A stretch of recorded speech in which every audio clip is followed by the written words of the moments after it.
प्यारे दोस्तों, सादर अभिवादन। मैं हूं महेश कुमार वैद्य और आप देख रहे हैं एनजेपी इंडिया। दोस्तों, शालीमार बाग की विधायक रेखा गुप्ता दिल्ली की मुख्यमंत्री होंगी। लंबे समय से आरएसएस से जुड़ी और हरियाणा के जींद जिले से आकर देश की राजधानी की निवासी बनी रेखा 20 फरवरी को दोपहर 12:35 पर शपथ लेंगी। अखिल भारतीय विद्यार्थी परिषद से अपनी पारी की शुरुआत करने वाली रेखा गुप्ता भाजपा में विभिन्न दायित्व संभाल चुकी है। आज 19 फरवरी की शाम हुई विधायक दल की बैठक में उनके नाम पर सहमति बनाई गई।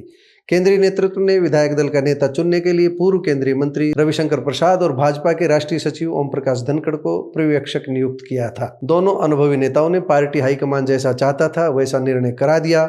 मीडिया रिपोर्ट्स में पहले ही रेखा गुप्ता का नाम तय होने की खबरें आ चुकी थी। राष्ट्रीय स्वयंसेवक संघ की ओर से रेखा गुप्ता के नाम का सुझाव दिया गया था, जिसे भाजपा ने मान लिया था। पार्टी ने अपने इस फैसले से चौंकाया है। 2 दिन पहले तक भी प्रवेश वर्मा सहित कुछ अन्य नाम चल रहे थे। कोई बिहार को साधने के लिए पूर्वांचल के किसी विधायक का नाम ले रहा था। कुछ पत्रकार साथी अनुसूचित जाति के किसी चेहरे को आगे करने की बात कर रहे थे।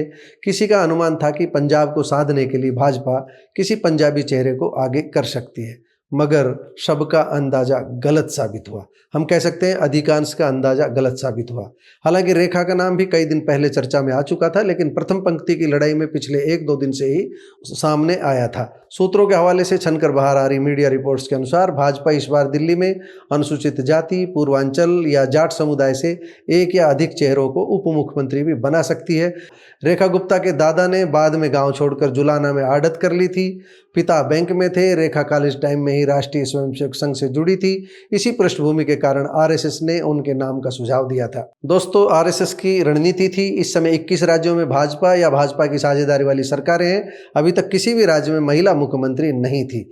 अभी तक भाजपा शासित किसी भी राज्य में महिला मुख्यमंत्री नहीं थी। शपथ लेने के साथ ही भाजपा की पहली मुख्यमंत्री बन जाएंगी रेखा लगातार 2 बार चुनाव हार चुकी थी। इस बार उन्होंने आम आदमी पार्टी की वंदना को 29,000 से अधिक वोटों से हराया था। रेखा के पास दिल्ली भाजपा के महासचिव का दायित्व है। रेखा के दादा का गांव जींद जिले का नंदगढ़ है, लेकिन उनके दादा मनीराम ने बाद में जुलाना में आड़त की दुकान कर ली थी। यह पुरानी बातें हैं, 5 दशक पुरानी बातें हैं।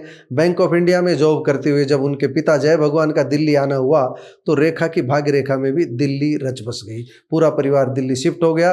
रेखा ने दिल्ली से ही लॉ की डिग्री ली। वर्ष 1992-93 में दिल्ली के दौलत राम कॉलेज से ग्रेजुएशन करते समय ही उनका एबीवीपी से जुड़ना हुआ।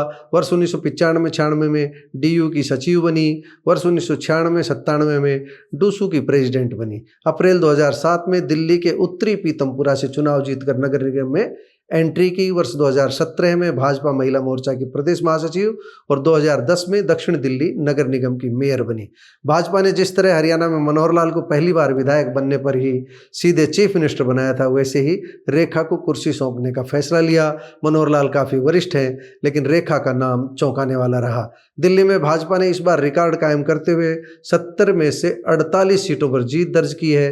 भाजपा की मेहनत और साथ साथ साम दाम व दंड भेद की नीति के सामने केजरीवाल जैसे दिग्गज चुनाव हारे हैं। देखना है रेखा गुप्ता दिल्ली को क्या कुछ दे पाती हैं।